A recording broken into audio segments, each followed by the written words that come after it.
दीदी किसान, बदलते भारत की शान।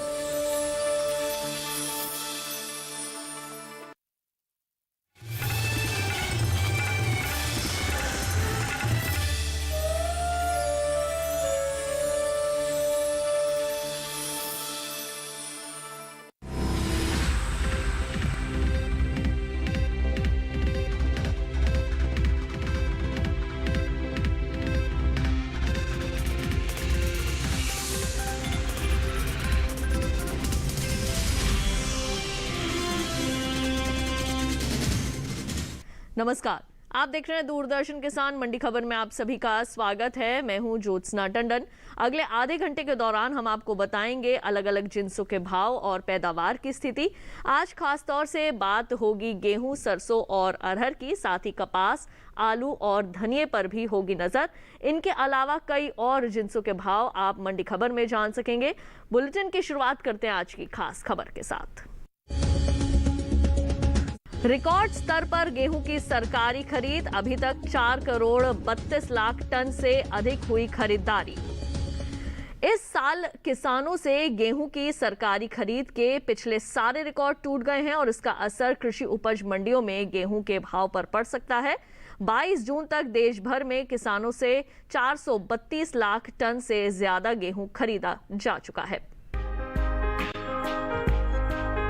सरकार ने इस साल गेहूं के लिए जो समर्थन मूल्य घोषित किया हुआ है, उस समर्थन मूल्य पर किसानों द्वारा इस साल रिकॉर्ड तोड़ गेहूं खरीदा गया है और कुछ राज्यों में खरीद अभी भी जारी है। गेहूं की रिकॉर्ड तोड़ खरीद का असर मंडियों में इसके भाव पर पड़ सकता है।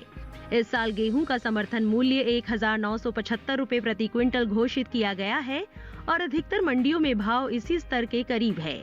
एग्मार्क नेट के अनुसार गुरुवार को उत्तर प्रदेश की गाजीपुर मंडी में भाव बुधवार के स्तर 1975 रुपए पर रहा। सुल्तानपुर मंडी में भी गुरुवार को भाव बुधवार के स्तर 1975 रुपए पर दर्ज किया गया और राजस्थान की बेगू मंडी में भी गुरुवार को भाव बुधवार के स्तर 1975 रुपए प्रति क्विंटल पर दर्ज किया गया। किसानों से सरकार द्वारा गेहूं खरीद की बात करें तो इस साल भारी मात्रा में खरीद हो रही है। भारतीय खाद्य निगम के अनुसार 22 जून तक देश भर में 432 लाख टन से ज्यादा गेहूं खरीदा जा चुका है। देश में कभी भी किसानों से गेहूं की इतनी खरीद नहीं हुई है। कुल खरीद में सबसे अधिक पंजाब से 132 लाख 10 हजार टन, मध्य प्रदेश से 128 लाख 9 हजार टन, हरियाणा से 84 लाख 93 हजार टन, उत्तर प्रदेश से 56 लाख 21 हजार टन, राजस्थान से 22 लाख 85 हजार टन तथा बाकी खरीद अन्य राज्यों से हुई है। मार्च में खत्म हुए वित्त वर्ष 2020-21 के दौरान देश से गेहूं के निर्यात में बढ़ोतरी भी हुई है और 20 लाख टन से ज्यादा गेहूं का निर्यात हुआ है। गेहूं का निर्यात बढ़ने का भी असर मंडियों में गेहूं के भाव पर पड़ सकता है। वनस्पति तेल के आयात में जबरदस्त उछाल, मई के दौरान 68% बढ़ा आयात। धनिये के निर्यात में हुई जोरदार बढ़ोतरी, 21% हुआ निर्यात में इजाफा। अब आइए बात करते हैं सरसों की। बीते मई के दौरान देश में वनस्पति तेल के आयात में जोरदार बढ़ोतरी हुई है और उसका असर घरेलू बाजार पर सरसों के भाव पर पड़ सकता है। मई के दौरान वनस्पति तेल का आयात लगभग 68% बढ़ा है। इस साल मई के दौरान देश में वनस्पति तेल का बम्पर आयात हुआ है। इसका असर घरेलू बाजार में तिलहन के बाजार पर पड़ने की संभावना है। मौजूदा समय में रबी तिलहन सरसों की मंडियों में ज्यादा आवक है। ऐसे में सरसों के भाव पर भी वनस्पति तेल का बढ़ा हुआ आयात असर डाल सकता है। फिलहाल कृषि उपज मंडियों में सरसों का भाव इस तरह से है। एग्मार्क नेट के अनुसार गुरुवार को राजस्थान की गोलूवाला मंडी में भाव 6,500 रुपए रहा, जो बुधवार को 6,550 रुपए था। कोटा मंडी में गुरुवार को भाव 6,300 रुपए दर्ज किया गया, जो बुधवार को 6,350 रुपए था और उत्तर प्रदेश की हरदोई मंडी में गुरुवार को भाव 6,400 रुपए दर्ज किया गया, जो बुधवार को 6,450 रुपए था। वनस्पति तेल के आयात की बात करें तो बीते मई के दौरान देश में आयात लगभग 68% बढ़ा है। तेल तिलहन उद्योग के संगठन सॉल्वेंट एक्सट्रैक्टर्स एसोसिएशन के अनुसार मई के दौरान देश में 12,49,000 टन वनस्पति तेल का आयात हुआ है, जबकि पिछले साल मई में 7,43,000 टन का आयात हुआ था। हालांकि दुनिया भर में सभी तिलहन और वनस्पति तेलों की कीमतों में तेजी देखी जा रही है और घरेलू बाजार में भी सभी तेल और तिलहन के दाम बढ़े हुए हैं। इसका भी असर सरसों के भाव पर पड़ सकता है। और अब आइए एक नजर डाल लेते हैं मक्का के बाजार भाव पर। महाराष्ट्र की जामनेर मंडी में मक्का का भाव रहा 1655 रुपए। पंजाब की अहमदगढ़ मंडी में इसके सौदे 1600 रुपए पर हुए। राजस्थान की कोटा मंडी में इसके सौदे 1550 रुपए पर हुए और झारखंड की लोहरदग्गा मंडी में ये 1700 रुपए पर बिकी। सभी भाव आवक और गुणवत्ता के अनुसार हैं। इसी के साथ वक्त हो चला है एक छोटे से ब्रेक का। ब्रेक के बाद अरहर और कपास का हाल जानेंगे। देखते रहिए दूरदर्शन किसान।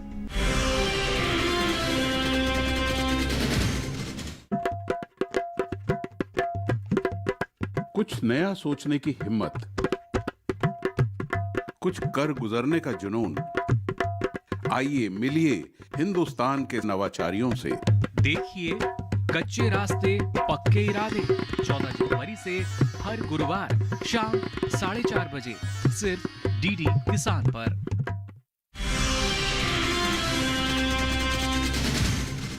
ब्रेक के बाद एक बार फिर आप सभी का स्वागत है मंडी खबर में। और अब हम बात करेंगे कपास और चना की, लेकिन पहले जान लेते हैं कैसा रहा अरहर का बाजार। सरकार ने इस साल दलहन के समर्थन मूल्य में जोरदार बढ़ोतरी की है और इसका असर कृषि उपज मंडियों में अरहर के भाव पर पड़ सकता है। अरहर सहित मूंग और उड़द के समर्थन मूल्य में बढ़ोतरी की गई है। खरीफ सीजन में पैदा होने वाले सभी दलहन के लिए सरकार ने हाल ही में समर्थन मूल्य में बढ़ोतरी का ऐलान किया है और अरहर सहित मूंग और उड़द के समर्थन मूल्य में जोरदार बढ़ोतरी की है। समर्थन मूल्य में हुई बढ़ोतरी का असर कृषि उपज मंडियों में खरीफ सीजन में सबसे ज्यादा पैदा होने वाले दलहन अरहर के भाव पर पड़ सकता है। फिलहाल मंडियों में अरहर का भाव इस तरह से है।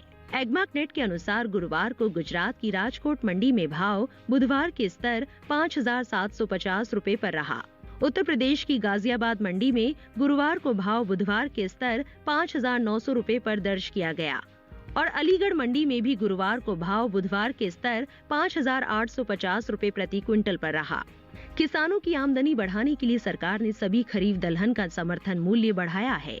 कृषि लागत एवं मूल्य आयोग के अनुसार अरहर और उड़द के समर्थन मूल्य में 300 रुपए प्रति क्विंटल की बढ़ोतरी हुई है और मूंग का समर्थन मूल्य 79 रुपए प्रति क्विंटल बढ़ा है।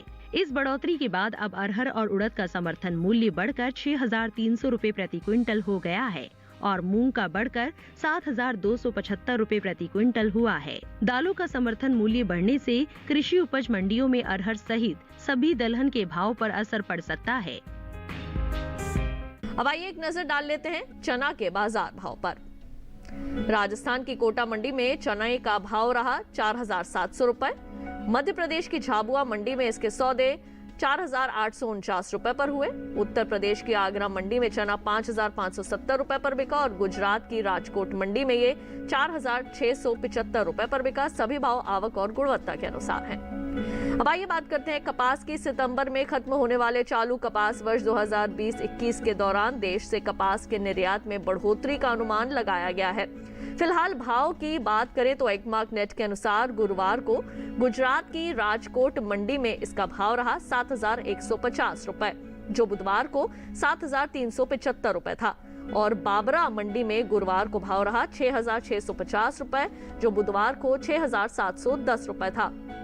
देश में कपास उद्योग के संगठन कॉटन एसोसिएशन ऑफ इंडिया ने इस साल देश से 72 लाख गांठ कपास निर्यात होने का अनुमान लगाया है। पिछले साल देश से सिर्फ 50 लाख गांठ ही कपास का निर्यात हो सका था। निर्यात बढ़ने का असर कृषि उपज मंडियों में कपास के भाव पर पड़ने की संभावना है। कॉटन एसोसिएशन के अनुसार अक्टूबर 2020 से मई 2021 तक 8 महीने में 58 लाख गांठ कपास का निर्यात हो चुका है। फिलहाल वक्त हो चला है एक और छोटे से ब्रेक का। ब्रेक के बाद भी मंडी खबर में सिलसिला जारी रहेगा। आप देखते रहिए दूरदर्शन किसान। औषधीय पौधों की खेती से कैसे हो रही है किसान की आय दुगनी? क्या है भारत सरकार की योजना? कैसे बने जागरूक और समृद्ध किसान? औषधीय पौधों की आसान खेती से बाजार की जानकारी तक, कृषि विशेषज्ञ की सलाह, सफल किसान की जुबानी। देखिए कार्यक्रम किसान कृषि औषधीय पौधे हर शुक्रवार सुबह 7:30 बजे सिर्फ डीडी किसान चैनल पर।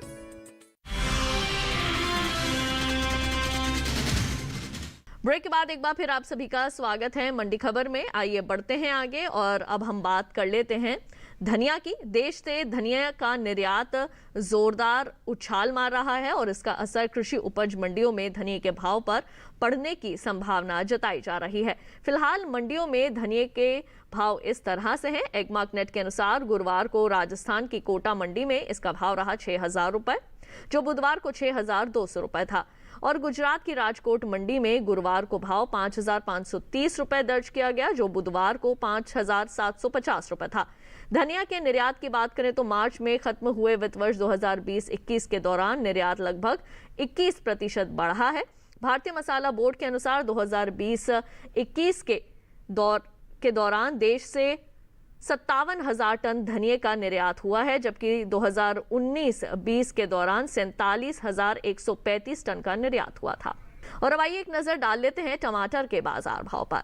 गुजरात की राजकोट मंडी में टमाटर का भाव रहा 1,400 रुपए। हिमाचल प्रदेश की कुल्लू मंडी में इसके सौदे 1,200 रुपए पर हुए।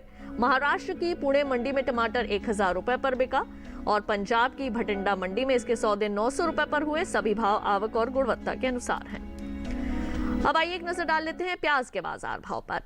महाराष्ट्र की पुणे मंडी में प्याज का भाव रहा 1,700 रुपए। सतारा मंडी में इसके सौदे 1,600 रुपए पर हुए। मध्य प्रदेश की सागर मंडी में प्याज 1,400 रुपए पर बिका और हरियाणा की शाहबाद मंडी में इसके सौदे 1,600 रुपए पर हुए। सभी भाव आवक और गुणवत्ता के अनुसार हैं। अब आइए बात कर लेते हैं आलू की। प्रमुख आलू उत्पादक राज्य गुजरात में इस साल आलू की उपज में पिछले साल से बढ़ोतरी होने का अनुमान है और इसका असर कृषि उपज मंडियों में आलू के भाव पर पड़ सकता है। फिलहाल मंडियों में आलू का भाव इस तरह से है। एगमार्कनेट के अनुसार गुरुवार को उत्तर प्रदेश की आगरा मंडी में आलू का भाव रहा 930 रुपए और राजस्थान की उदयपुर मंडी में गुरुवार को भाव 900 रुपए दर्ज किया गया, जो बुधवार को 850 रुपए था। गुजरात में आलू के उत्पादन की बात करें तो पिछले साल के मुकाबले इस साल राज्य में उत्पादन में 2,50,000 टन से ज्यादा की बढ़ोतरी का अनुमान है। गुजरात कृषि विभाग के अनुसार राज्य में इस साल 38,30,000 टन आलू पैदा होने की संभावना है, जबकि पिछले साल 35,78,000 टन आलू का उत्पादन हुआ था। तो आज के लिए मंडी खबर में बस इतना ही। उम्मीद है किसानों को अपनी उपज का सही भाव लेने में मंडी खबर से मदद मिल रही होगी। फिलहाल लेते हैं विदा। आप देखते रहिए दूरदर्शन किसान। मुझे दीजिए इजाजत। नमस्कार।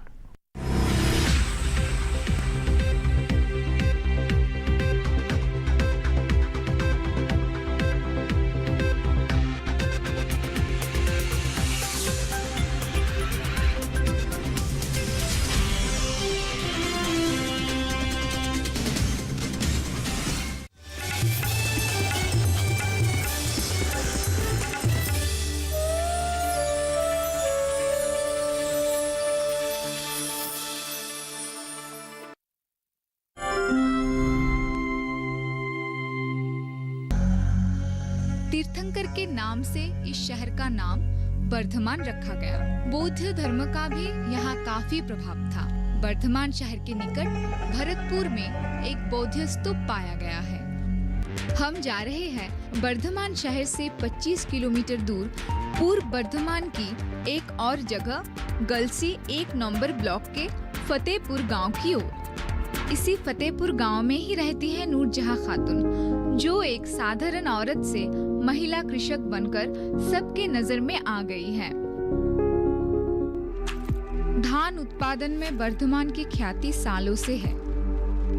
यहाँ बहुत सारे